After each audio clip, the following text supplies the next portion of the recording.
చాలా రోజులు బట్టి మీకు నేను ఒక విషయం చెప్దాం అనుకుంటున్నాను. ఆహ్, మనం నిత్యం రోజువారీ లైఫ్‌లో వాడుతున్న ఒక 2 పదాలు బిజీ అండ్ సారీ. దాని అర్థాలు తగ్గట్లు ఈ 2 పదాలు మనం వాడట్లేదేమో అని నా తాలూకు అభిప్రాయం. ఎందుకంటారా? బిజీ అనేది చాలా తక్కువ రేర్‌గా మనం వాడాల్సిన పదం. అండ్ సారీ కూడాను మనం రేర్‌గా వాడాల్సిన పదం. ప్రతి చిన్నదానికిను, ప్రతి చిన్న ఇష్యూకి 2 వాడేస్తున్నాం మనం. బిజీ ఎలా ఉంటది చెప్పండి? ఒక రాష్ట్ర ముఖ్యమంత్రి కూడా ఒక షెడ్యూల్ ప్రకారంగా వెళ్తారు. వాళ్ళకి బిజీ ఏమి ఉండదు. వాళ్ళ షెడ్యూల్ ప్రకారంగాను మార్నింగ్ ఎవరి నుంచి నైట్ వరకు ఎవరితో కలవాలనుకున్నా డైలీ 18 గంటలు పని చేస్తారు, వాళ్ళు కలుస్తారు. ఈ 24 గంటల సమయమే అప్పుడు మళ్ళీ దేశ ప్రధానికి ఉంటుంది, ముఖేష్ అంబానీకి ఉంటుంది, అనిల్ అంబానీకి ఉంటుంది, ఇటు మన పెద్ద పెద్ద సూపర్ స్టార్ మెగాస్టార్ చిరంజీవికి ఉంటుంది, రామ్ చరణ్కి ఉంటుంది, అల్లు అర్జున్కి ఉంటుంది. సో అందరికీ 24 గంటల టైమే. సో అందులో మనం ప్లాన్ చేసుకునే విధానమే తప్పు అవ్వచ్చు తప్ప బిజీ ఏముంటుంది. ఇప్పుడు నేను చాలా అవసరాలు వాడుతుంటాను ఈ మాట బిజీ అని. బిజీ ఉండదు. నేను కలుస్తాను అనుకున్న పర్సన్కి నేను డెఫినెట్గా కలుస్తాను. నేను కలవను అనే పర్సన్ గురించి నేను ఆలోచించి ఏదో విధంగా సైడ్ ట్రాక్ తీసుకోవడానికి ప్రయత్నిస్తాను తప్ప ఇక్కడ బిజీ ఏముందండి. సో బిజీ అనే మాట మీరు ఒక్కసారి ఆలోచించండి. మీరు చాలామంది ఇప్పుడు నాకు ఫ్రెండ్ ఉన్నాడు, వాడు ఫోన్ చేశాడు, అరే ఇవాళ సాయంత్రం కలుద్దాం రా అనేసి. సో నేనేం చెప్పాలి? లేదురా సాయంత్రం కాదు, పలానా 7:30 8 గంటలకల్లా కలుస్తాను, ఈ టైంలో నా పని ఉంది అంటే బిజీ ఉన్నాను అని అంటే దానికి ఏం అర్థం ఉంది? దానికి ఏం అర్థం లేదంటే అతన్ని అవాయిడ్ చేయాలనుకోండి. ఇప్పుడు నేనేం చెప్తాను, అరే బిజీరా ఈరోజు అవ్వదు కలవడం. అదే అతను కలవాలనుకోండి, అరే అలా కాదురా నేను నాకున్న పని పోస్ట్పోన్ అనేది చేసుకుంటాను, లేదు సాయంత్రం 5 గంటలకు కాదురా మనం రాత్రి 6 గంటలకు 7 గంటలకు కలుద్దాం. సో ఇది ఎలా ఉంది?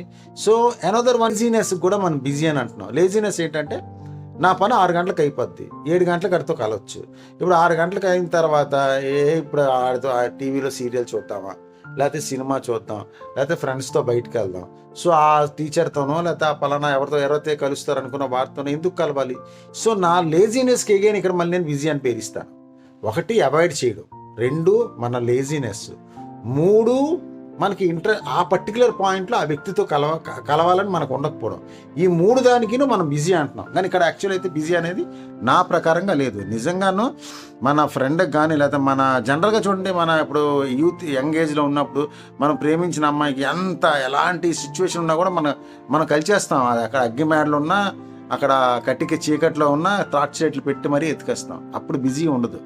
అలాగే ఒక రెస్పాన్సిబుల్ మన ఒక వైవాహిక జీవితంలో నిజంగా మన వైఫ్తో మనం కలవాలి, మాట్లాడాలనుకున్నప్పుడు ఎనీ టైం మనకు పాసిబిలిటీ ఉంటుంది. కానీ మనం అనుకుంటే. అలాగే మన తల్లిదండ్రులతో నేను రాత్రి 11 అయినా ఆఫీస్ నుంచి ఇంటికి వెళ్ళిన తర్వాత మా అమ్మ రూమ్కి వెళ్ళి ఒకసారి 2 మాటలు మాట్లాడడానికి ప్రయత్నిస్తాను.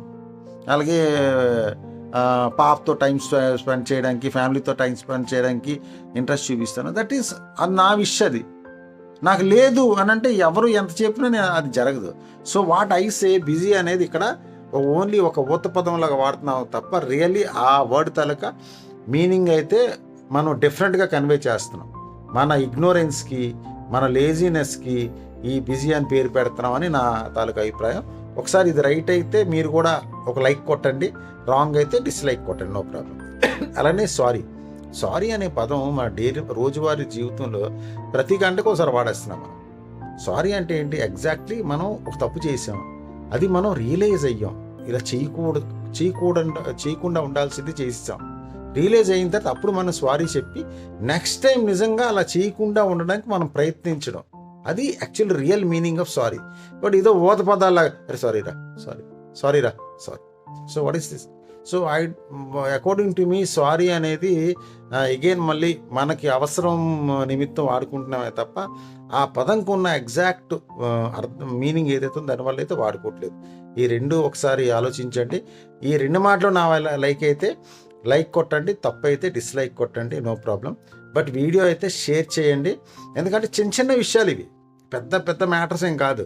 బట్ ఇందులోనే నేను చాలా డిఫరెంట్ మీనింగ్గా అసలు అందులో ఎలా వాడుతున్నావు ఏంటి అనేది నా ఆలోచన ఇది.